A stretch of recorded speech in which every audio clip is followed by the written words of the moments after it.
അങ്ങനെ ഇതും കുതാവാ. ആ സാരില്ല, അടുത്തേലോ നോക്കാം. അടുത്തൂടാ, ഇതും കൂട്ടി ഇപ്പൊ 36 ഇന്റർവ്യൂ ആയി. ആ നീ എന്നെ നോക്കിയേ, എനിക്ക് വല്ല ടെൻഷൻ ഉണ്ടാ. ഓരോ ഇന്റർവ്യൂ കഴിയുമ്പോഴും ഞാൻ മനസ്സിൽ വിചാരിക്കും എന്നെ എടുത്തില്ലെങ്കിൽ കമ്പനി നിങ്ങൾക്ക് എന്നെ നഷ്ടം. നിനക്ക് അങ്ങനെ പറയാം, ഒന്നുമില്ലെങ്കിൽ നിനക്ക് നിന്റെ അപ്പനെ ബിസിനസ്സിൽ സഹായിച്ചാൽ മതിയല്ലോ. പക്ഷെ എന്റെ കാര്യം അങ്ങനെയല്ല. ജോലി കിട്ടാത്തതിനുള്ള വിഷമം, ഇതും കിട്ടിയില്ലെന്ന് പറഞ്ഞ് വീട്ടിൽ ചെന്ന് കയറുമ്പോ അപ്പന്റെ കണ്ണു പൊട്ടണ ചീത്ത കേൾക്കുന്നുള്ളതാ. ഒക്കെ ശരിയാവൂടാ, ശരിയാവണ്ട അവിടെ പോവാൻ. ആ ഞാൻ വീട്ടിൽ പോയി അമ്മ ഉണ്ടാക്കിയ മീൻകറിയും കൂട്ടി ചോറിനിട്ട് സുഖമായിട്ടൊന്നും ഉറങ്ങിയല്ല, ഇതിനൊരു സമാധാനം ഉണ്ടാവുള്ളൂ. നീ വരണ്ട. ഇല്ലടാ, നിന്നെ അപ്പുറത്തെ ജംഗ്ഷനിൽ 2 മിനിറ്റ് എടുത്താൽ ബസ് കിട്ടില്ലേ? ശരിയപ്പോ അടുത്ത ഇന്റർവ്യൂ കാണാം.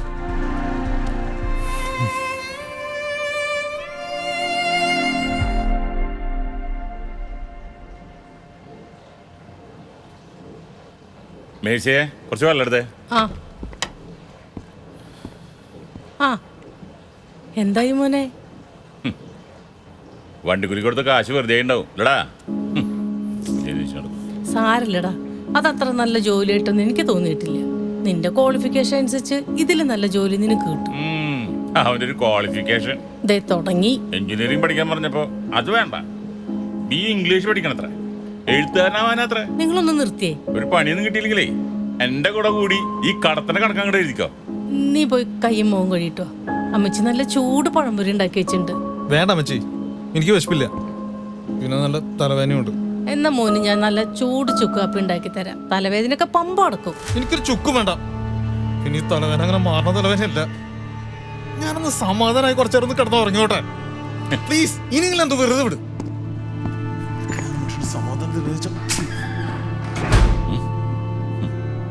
അവന് തിന്നിട്ട് എല്ലിൻ്റെ അടുത്ത് വറ്റൂത്തിട്ടാ.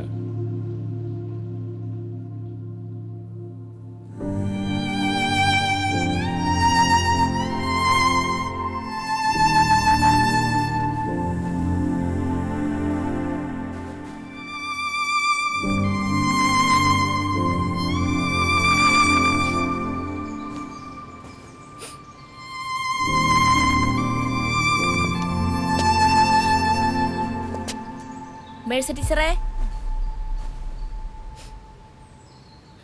കണ്ണു തുടച്ചാ ഉള്ളിലെ വിഷമം ഞങ്ങൾ അറിയില്ലെന്ന് വിചാരിച്ചോ ടീച്ചറെ?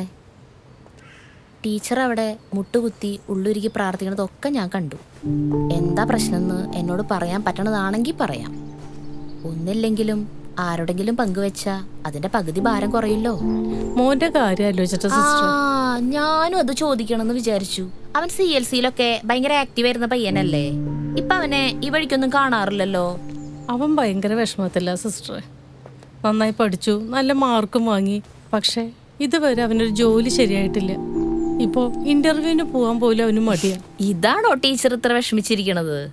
അവന് ദൈവം കണ്ടുവെച്ചൊരു ജോലി അവനെ കാത്തിരിക്കുന്നുണ്ടാവും. അത് കയ്യിലെത്താൻ കുറച്ച് സമയമെടുക്കും. അതൊക്കെ അവനെ പറഞ്ഞു മനസ്സിലാക്കാൻ ശ്രമിച്ചതാ. പക്ഷെ അവൻ പ്രതീക്ഷ കൈവിട്ട മട്ട. എന്റെ പേടി അവൻ വല്ല കടുങ്കൈ ചെയ്യോന്ന. ഞങ്ങൾക്ക് ഒറ്റ മോനല്ലേ ഉള്ളൂ. അവൻ പോയ ടീച്ചർ ഇങ്ങനെ വേണ്ടാത്തൊന്നും ആലോചിച്ച് വിഷമിക്കല്ലേ. ടീച്ചറെ പ്രാർത്ഥന ദൈവം കേക്കില്ലെന്ന് തോന്നുന്നുണ്ടോ? എന്തായാലും ഞങ്ങളൊന്ന് അവനെ കാണട്ടെ. ഇപ്പൊ ടീച്ചർ ധൈര്യമായിട്ട് പൊക്കോളൂ.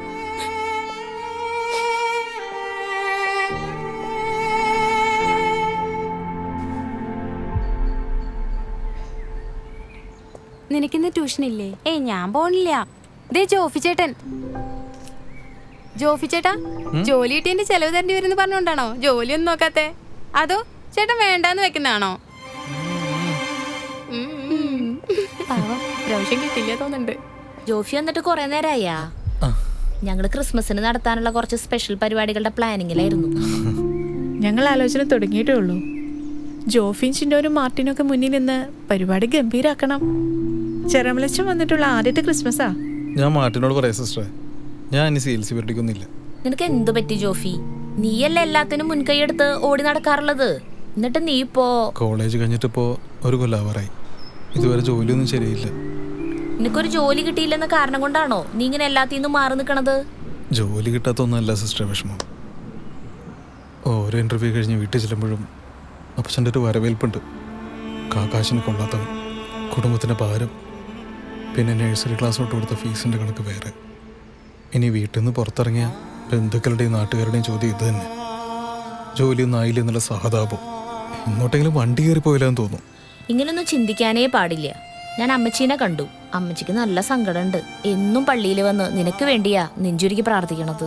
അപ്പച്ചനും കാണില്ലേ നിന്നെ കുറിച്ചുള്ള ടെൻഷൻ. അപ്പച്ചൻ അയാൾ കാരണം സിസ്റ്റർ എൻ്റെ ജീവിതം എങ്ങനെയായത്. തൊട്ടതിനും പിടിച്ചതിനൊക്കെ ചീത്ത. പരീക്ഷയിൽ 100-ൽ 99 മാർക്ക് കിട്ടിയ 1 മാർക്ക് എങ്ങനെ പോയെന്ന് ചോദിച്ചാൽ ചീത്ത. സ്കൂളിൽ നിന്ന് കോളേജിൽ നിന്ന് ഒരു ടൂറിന് ഞാൻ പോയിട്ടില്ല. ഒരു ഇൻ്റർവ്യൂവിൽ തോറ്റ അടുത്തിരുന്ന് നോക്കാന്ന് പറഞ്ഞത് ആശ്വസിപ്പിക്കണ്ടേ? വെറുതെ ചീത്ത വിളിക്കാതെങ്കിലും ഇരുന്നൂടെ അയാൾക്ക്? നീ വിഷമിക്കാതെ ജോഫി, ദൈവം എല്ലാത്തിനും ഒരു വഴി കണ്ടിട്ടുണ്ടാവും. ഞങ്ങൾ നിന്റെ അപ്പച്ചനൊന്ന് കാണട്ടെ. ജോഫി CLCയിലൊക്കെ വീണ്ടും സജീവമായിട്ട് പ്രവർത്തിക്കണം. പിന്നെ ഞങ്ങൾ തമാശ പറഞ്ഞതല്ല. ക്രിസ്മസിന് സകല പരിപാടികൾക്കും നീ വേണം നേതൃത്വം കൊടുക്കാൻ.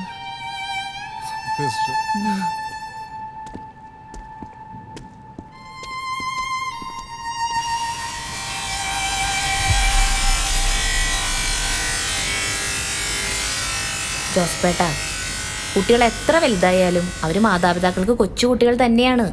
ചെറുപ്പത്തിൽ ഞങ്ങളുടെ മാതാപിതാക്കളും ഞങ്ങളെ ശാസിക്കാറുണ്ട്. A good spanking won't kill a child എന്ന് ബൈബിളിൽ തന്നെ പറഞ്ഞിട്ടുണ്ടല്ലോ. നല്ല ഉദ്ദേശത്തോടെ കുട്ടികളെ ശാസിക്കുന്നതും ശിക്ഷിക്കുന്നതും ഒക്കെ നല്ലത് തന്നെ. പക്ഷേ മുതിർന്നു കഴിഞ്ഞാൽ അവരുടെ മനസ്സ് വായിക്കാൻ കൂടി നമുക്ക് കഴിയണം. ഞാൻ അവനെ ജീവിതത്തിൽ തല്ലിയിട്ടില്ല. പിന്നെ ചീത്ത വിളിക്കും. അതവന്റെ നന്മയ്ക്ക് വേണ്ടിയല്ലേ? അതെന്താവും മനസ്സിലാക്കാത്ത? ഒരാൾ പരാജിതനായി തകർന്നിരിക്കുമ്പോൾ അവന് ശാസിക്കുന്നത് ഗുണത്തെക്കാളേറെ ദോഷേ ചെയ്യുള്ളൂ. ആ സമയത്താണ് അവന് നമ്മുടെ താങ്ങും തണലും വേണ്ടത്, നമ്മുടെ സ്നേഹം അവൻ അറിയേണ്ടത്. സിസ്റ്റർക്ക് അറിയോ, എനിക്ക് അവൻ ഒറ്റ മോനാ. അവന് സ്നേഹിച്ച പോലെ ഈ ലോകത്തിൽ ഞാൻ വേറെ ആരെയും സ്നേഹിച്ചിട്ടില്ല. മുൻപ് സ്നേഹിച്ചിരുന്നു എൻ്റെ ഒരേ ഒരു അനിയത്തിയെ. അപ്പനമ്മയും മരിച്ചു പോയിപ്പോ അവൾക്ക് അപ്പനമ്മയായിരുന്നു ഞാൻ. ഒരു വാക്കുകൊണ്ടോ നോക്കുകൊണ്ടോ അവളെ ഞാൻ വേദനിപ്പിച്ചിട്ടില്ല. അവളിപ്പോ എവിടെയാണെന്ന് പോലും എനിക്കറിയില്ല. അവൾ ഇഷ്ടമുള്ള ഒരാളുടെ കൂടെ ഇറങ്ങിപ്പോയപ്പോ മറുത്തൊരു വാക്ക് പറയാൻ എൻ്റെ നാം പൊങ്ങിയില്ലേ സിസ്റ്റർ. അത്രയ്ക്ക് ലാളിച്ചു വളർത്തിയതാണ് ഞാൻ അവളെ. ഇനി പറ സിസ്റ്റർ, അങ്ങനെ ഒരു തെറ്റ് വീണ്ടും ഞാൻ ആവർത്തിക്കണം? ലാളിച്ചു വഷളാക്കി എൻ്റെ സ്വന്തം മോനെ കൂടി ഞാൻ നഷ്ടപ്പെടുത്തണം? ജോസ്ഫേട്ടന്റെ വേദന എനിക്ക് മനസ്സിലാവും. ഒരാളെ ലാളിച്ചു വഷളാക്കി നഷ്ടപ്പെടുത്തിയത് കൊണ്ട് മറ്റൊരാളെ ശകാരിച്ചും ശിക്ഷിച്ചും കൂടെ നിർത്താമെന്ന് കരുതുന്നത് തെറ്റാണ്. ജോസഫേട്ടൻ ചാവറച്ചൻ പറഞ്ഞത് കേട്ടിട്ടില്ലേ? മക്കളോട് അധിക കാർക്കശ്യവും അധിക താല്പര്യവും തിന്മയാകുന്നു. ഒരു പിതാവ് തൻ്റെ മക്കളോട് ഇങ്ങനെ പെരുമാറണമെന്നതിന് ഇതിലും മികച്ചൊരു ഉപദേശമില്ല. ജോസഫേട്ടൻ ജോഫിയുടെ താങ്ങും തണലോ ആണ്. അവൻ അപ്പച്ചനോട് സ്നേഹമുണ്ട്, പക്ഷെ ഭയാണ്. തോൽവിയിൽ കൂടെ നിൽക്കാതെ ശകാരിക്കുന്നതിന്റെ വേദനയാണ് അവനെ അവനിലേക്ക് തന്നെ ഉൾവലിയാൻ പ്രേരിപ്പിക്കുന്നത്. അവനെ നമുക്ക് തിരിച്ചു കൊണ്ടുവരണം. അതിനു മുന്നിൽ നിൽക്കേണ്ടത് ജോസഫേട്ടനാണ്. നിങ്ങൾ പറയുന്നത് എനിക്ക് മനസ്സിലാവുന്നുണ്ട്, പക്ഷേ അവനോട് സംസാരിക്കുന്ന പോലും ഇഷ്ടമല്ല. അങ്ങനെയല്ല ജോസഫേട്ട, നിങ്ങളിന്ന് മനസ്സ് തണുപ്പിക്കുന്ന ഒരു വാക്കിനായിട്ട് അവൻ കാത്തിരിക്കുകയാണ്. നിങ്ങളൊന്ന് തൊട്ടാ മതി, അവൻ ഈ വേദനകളും വെറുപ്പും ഒക്കെ മാറ്റിവെച്ച് നമ്മുടെ പഴയ ജോഫിയായി തിരിച്ചു വരാൻ. നന്ദി സിസ്റ്ററെ. ചാവറച്ചൻ പറഞ്ഞ ആ വാചകം ഞാൻ ഒരിക്കലും മറക്കില്ല. അതാണ് ഒരു പിതാവെന്ന നിലയിൽ എൻ്റെ കണ്ണു തുറപ്പിച്ചത്. ഇനി അതാണ് എൻ്റെ കുടുംബജീവിതത്തിലെ മാർഗരേഖ. ജോസഫേട്ടൻ വീട്ടിൽ ചെന്ന് ജോഫിയോട് കുറച്ചു നേരം സംസാരിക്കേ. ദൈവകൃപയാൽ എല്ലാം നന്നായി വരും.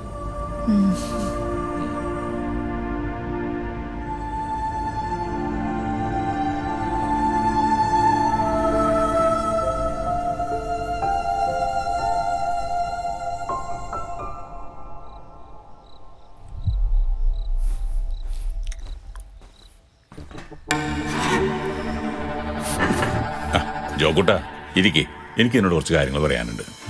ജോക്കുട്ട,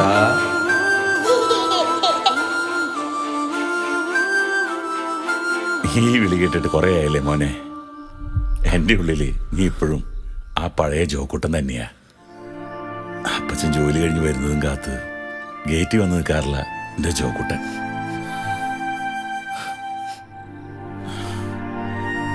ജീവിതം നമുക്ക് സമ്മാനിച്ച ചില വേദനകൾ നമ്മളെ കഠിനഹൃദയരാക്കും. ആ വേദനകൾ മറികടക്കാൻ നമ്മളൊരു മുഖംമൂടിയെടുത്ത് അണിയും. അത് പക്ഷേ നമ്മൾ ഏറ്റവും ഇഷ്ടപ്പെടുന്നവർക്ക് സമ്മാനിക്കുന്നത് അതിലും വലിയ വേദനകളായിരിക്കും. അത് നമ്മൾ തിരിച്ചറിയാൻ ഏറെ വൈകും. അപ്പച്ച, പരീക്ഷകളിൽ പരാജയപ്പെട്ടാലും ജോലിക്കുള്ള ഇന്റർവ്യൂകളിൽ തോറ്റുപോയാലും നീ ഞങ്ങൾക്ക് ഞങ്ങളുടെ മോൻ തന്നെയല്ലേ. നീ ശ്രമിക്കണം, തളരാതെ പൊരുതണം. ഞങ്ങളുടെ പ്രാർത്ഥന എന്നും നിന്റെ കൂടെ ഉണ്ടാവും. ദൈവം നിനക്കായി കരുതി വെച്ച സൗഭാഗ്യം നിന്നിൽ തന്നെ വന്നു ചേരും. എനിക്ക് ഉറപ്പുണ്ട്.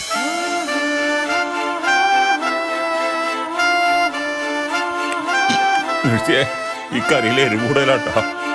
എരിഞ്ഞെരിഞ്ഞ് കണ്ണീന്ന് വെള്ളം വരുന്നു.